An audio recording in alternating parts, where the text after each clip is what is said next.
So let's start the exercise of the same chapter. This is chapter 10th, Vital Villages, Thriving Towns, SST class 6th exercise. It is MCQs. तो पहला MCQs है जो हमारा, which one of the following word was used in Tamil for the landless agriculture laborers?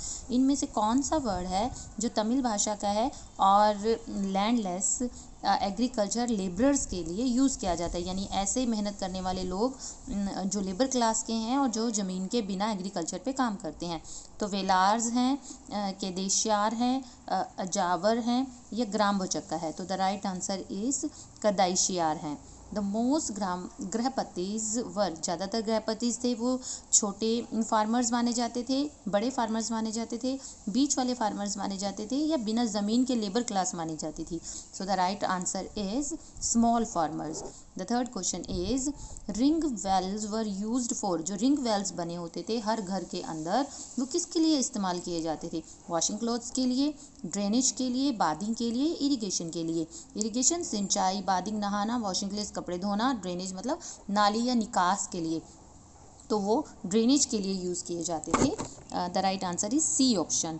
Which of the following was used for making punch mark, इनमें से कौन सा है जो कि पंच मार्क की तरह यूज़ किया जाता था, यानी जो कॉइन्स होते थे पहले तो वो किसके बने होते थे, जिसके ऊपर कोई ना कोई साइन बना होता था, पंच मार्क बना होता था।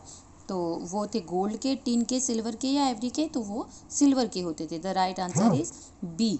Mathura was an important, Mathura एक इम्पॉर्टेंट क्या है? विलेज है, पोर्ट है, फॉरेस्ट एरिया है, या रिलीजियस सेंटर है? ऑब्वियसली एक धर्म स्थल है, so it is religious centre. B is the right answer. So let's move to the very short answer type questions. Now that are the very first question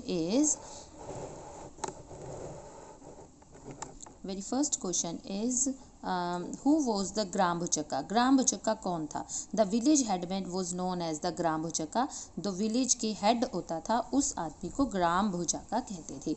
who was the grihapatis during and after the later Vedic period? During दौरान, later बाद में, वैदिक period के दौरान और बाद में गृहपतिज कौन थे? वो they were small independent farmers of the village, वो गांव के छोटे इंडिपेंडेंट यानी आत्मनिर्भर किसान थे। What do you mean by dasa karmakara? Dasa karmakara से आपका क्या मतलब है? They were the landless agriculture labourers, ये बिना ज़मीन के कृषि पे काम करने वाले लेबर क्लास लोग होते थे। What do you mean by the first urbanization? Two तरह की अर्बनाइजेशन मानी जाती है, first urbanization and the second urbanization. जो फर्स्ट अर्बनाइजेशन है वो आज के टाइम से 4700 ईयर्स अगो का टाइम माना जाता है। ड्यूरिंग किस पीरियड के दौरान? जब इंडिस वैली का सिविलाइजेशन हुआ था। इंडिस वैली सिविलाइजेशन के टाइम को हम फर्स्ट अर्बनाइजेशन का नाम देते हैं, तब अर्बनाइजेशन हुआ था, शहरीकरण हुआ था। What do you understand by the Jatakas? Jatakas से आपका क्या मतलब है? Jatakas were the stories that were probably composed by ordinary people, ऐसी स्टोरी जो किनके द्वारा कंपोज की जाती थी, किनके द्वारा बनाई जाती थी? आम साधारण लोगों के द्वारा। And were written and preserved by Buddhist monk, और जिसे लिखा और संभाल कर रखा जाता था। प्रिजर्व मतलब संभाल कर रखा जाता था, किसके द्वारा? Buddhist monk. बुद्धिस्ट मॉन्क मतलब जो कि बौद्ध धर्म के साधु माने जाते थे, वो उन्हें संभाल के रखते थे, लिखते थे, और ये स्टोरी थी जनरली आम लोग बनाते थे। चलिए अब शॉर्ट क्वेश्चंस करते हैं। The very short questions, very first is make the list of the craft persons that would have been present in the both villages and the cities. ऐसे लोगों की लिस्ट बनाएं क्राफ्ट पर्सन्स की जो शहरी और गांव दोनों एरियाज़ में ही उपलब्ध होते थे, पाए जाते थे। पॉटर्स बर्तन बनाने वाले, बुनाई वाले, carpenters, black Smiths, gold Smith सुनार, गार्लैंड मेकर जो मालाएं बनाते हैं, बास्केट मेकर्स, ये ऐसे लोग थे जो प्रेजेंट थे दोनों गांव और शहरी इलाके में। The next is who were the 3 different kinds of people engaged in the agriculture in the southern part of subcontinent? ऐसे कौन से 3 तरह के लोग थे जो कि सदर्न पार्ट में पाए जाते थे? साउथ का जो पार्ट था सब कॉन्टिनेंट, उसके अंदर जो लोग पाए जाते थे, कौन सी 3 कैटेगरी थी? लार्ज लैंड ओनर, सबसे बड़े ज़मीन के मालिक, ऑर्डिनरी प्लोमैन जो साधारण हल चलाने वाले थे, और तीसरे थे लैंडलेस लेबरर, जो बिना ज़मीन के काम करने वाले थे। ये 3 एग्रीकल्चर की कैटेगरीज पाई जाती थी। जो लार्ज ऑनर्स थे, लैंड ऑनर्स, उन्हें वेलार्स कहा जाता था। जो ऑर्डनरी प्लोमैन थे उन्हें ओझावर कहा जाता था। और कडाइशियार और एडमन ये बिना ज़मीन के लेबर क्लास लोग होते थे। तो 3 कैटेगरी हैं ये इनकी। चलिए question number 3, what was the condition of the agriculture just after the later वैदिक पीरियड? वैदिक पीरियड के जस्ट बाद जो कंडीशन थी एग्रीकल्चर की, कृषि की, वो कैसी थी? अच्छी थी या बुरी थी? अच्छी थी। ड्यूरिंग द पीरियड, इस पीरियड के दौरान एग्रीकल्चर प्रोडक्शन इंक्रीज सिग्निफिकेंटली, जो एग्रीकल्चर की प्रोडक्शन है, उत्पादन है, वो बहुत तेजी से बढ़ा। Agriculture was the chief occupation of the people in the village, गाँव में लोगों का मेन व्यवसाय क्या था? Agriculture. Farmers grew variety of crops, जो फार्मर्स थे वो अलग अलग तरह की क्रॉप्स उगाते थे। Using new methods of agriculture, और नए नए ढंगों का प्रयोग करते थे। Question number 4, what were the irrigation works that were built during this period? कौन कौन से इरीगेशन यानी सिंचाई के ऐसे काम किए गए इस पीरियड के दौरान? देखो, कैनाल्स बनाई गई, यानी कि कई तरह की नदियाँ, वेल्स, कुएँ, टैंक्स, एग्रीकल्चर लेक्स बनाई गई।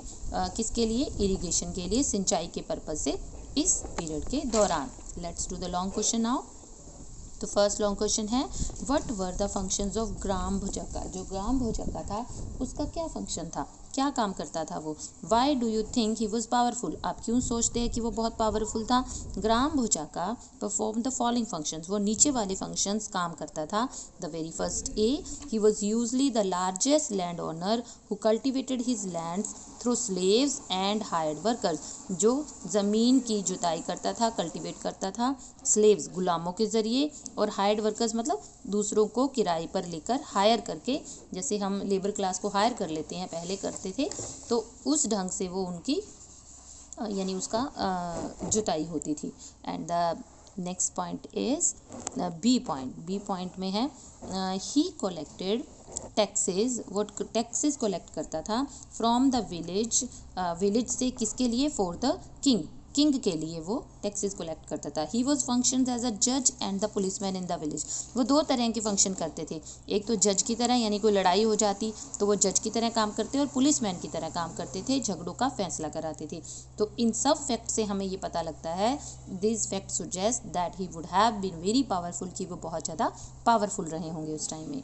तो the next long question is, name the iron tools that were used in agriculture during after the late Vedic period. हमें उन एग्रीकल्चर के टूल्स, यंत्रों के बारे में बताना है आयरन के, जो कि लेटर और ड्यूरिंग वैदिक पीरियड यूज़ किए जाते थे। व्हाट वर देयर यूजेस, और उनका क्या काम था?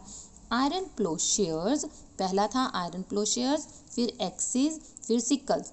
ये 3 तरह के जो इंस्ट्रूमेंट थे, कुल्हाड़ी और प्लो करने के लिए लोहे के हल, और सिकल्स होते हैं जो काटने के लिए हैं। सो ये आयरन के टूल्स थे, यूज्ड इन एग्रीकल्चर में यूज़ किए जाते थे लेटर वैदिक पीरियड में। They were used as follow, इनको कैसे यूज़ किया जाता था? पहले iron ploughshares, hard heavy and clayey soil, जो बहुत हार्ड हैवी जो क्ले वाली सॉइल होती थी, could be turned over in a better way, so it use for turning sure. तो यानी कि जो लकड़ी का होता था उससे जो सॉइल है वो टर्न नहीं होती थी, इतनी उलट पुलट नहीं होती थी, लेकिन लोहे से जमी हुई मिट्टी भी आसानी से हिल जाती थी। सो इसके लिए यूज़ करना बहुत फ़ायदेमंद था आयरन को। Axis, they were use for clearing forest, इससे जंगल को साफ किया जाता। फॉर एग्रीकल्चर पर्पज़, किसके लिए? एग्रीकल्चर के उद्देश्य के लिए। सिकल्स के हार्वेस्ट क्रॉप्स, इसके फसल को काटा जाता। So let's do the third question. Third long question is, Mathura has been an important settlement for more than 2500 years. Mathura एक बहुत इंपॉर्टेंट जगह रही है लगभग 2500 साल पहले। जस्टिफाई दिस स्टेटमेंट, कौन कौन सी स्टेटमेंट है जिससे पता लगता है?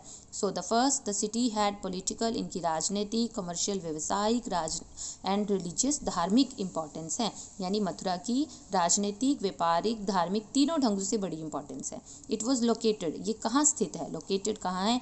एट द क्रॉस रोड्स, जहाँ पर 2 सड़कें क्रॉस करती हैं। कौन सी 2 मेजर रूट्स हैं जो ट्रैवल के लिए और ट्रेड के लिए यूज़ किए जाते हैं? जहाँ ये दोनों रोड क्रॉस करती हैं वहाँ पे ये सिटी पाया जाता है। City was famous for its massive fortification wall, इसकी बहुत मजबूत दीवारों के कारण भी ये सिटी फेमस है। Farmers and the herders were from adjoining areas.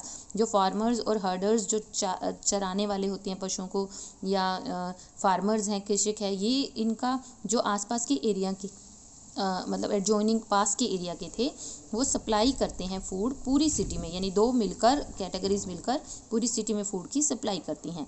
City produce extremely fine स्क्रप्चर, और सिटी में बहुत अच्छे अच्छे स्क्रप्चरल मूर्तियाँ हैं, फाइन मतलब बहुत बढ़िया। It was the second capital of Kushanas, Kushanas की दूसरी कैपिटल मानी जाती है। It was a religious centre too, और इसे एक बहुत बड़ी धर्मस्थली भी माना जाता है। So these are the point जो कि मथुरा की इम्पोर्टेंस शो करती हैं। चलिए next, What do you understand by श्रेणीज? आपका श्रेणी से क्या मतलब है? Who formed them and why? इसे किसने बनाया और क्यों बनाया? Shrenis were association of merchants and craft person. जो श्रेणीज हैं ये व्यापारियों की और क्राफ्ट पर्सनस की एसोसिएशन संगठन है। दे provided training, procured raw material and distributed the finished good. ये ट्रेनिंग दी जाती इनको रॉ मटेरियल मिलता और फिर ये फिनिश्ड गुड्स हैं वो बांटते, यानी कि कच्चे माल से बहुत अच्छा पका हुआ माल बनाते। They made it for better trade. वे क्यों बनाते हैं? ताकि बहुत अच्छा व्यापार हो। As shrenis of merchants use to organise trade, क्योंकि जो श्रेणीज में जो मर्चेंट्स होते थे वो अलग अलग तरह के व्यापारों को ऑर्गेनाइज करते, जैसे मेले लगते जहाँ पे ट्रेड होता, बाकी एक दूसरे का सामान खरीदते। And served as the banks, और मर्चेंट्स कैसी भूमिका निभाते? बैंक्स की तरह, जैसे लोग उनसे उधार लेते पैसे, and like a bank they were working. चलिए the last end is filling the blanks. The head of the village, जो विलेज का हेड था उसे क्या नाम से जाना जाता था? Gram bhojaka. In the north part of the country, country के नॉर्थ पार्ट में। So this the dark one is the filling the blank answer, gram bhojaka. Dasa karmakara and landless agriculture labours, ये दो कैटेगरी थी। आर द पर्सन, ऐसे लोग who did not owe any piece of land, जिनका अपना कोई भी पीस ऑफ लैंड नहीं होता था, ज़मीन नहीं होती थी। The association of craft person and merchant, जो क्राफ्ट पर्सन का संगठन होता और मर्चेंट्स होते उन्हें क्या कहा जाता? नोन एज श्रेणीज, उन्हें श्रेणीज कहा जाता।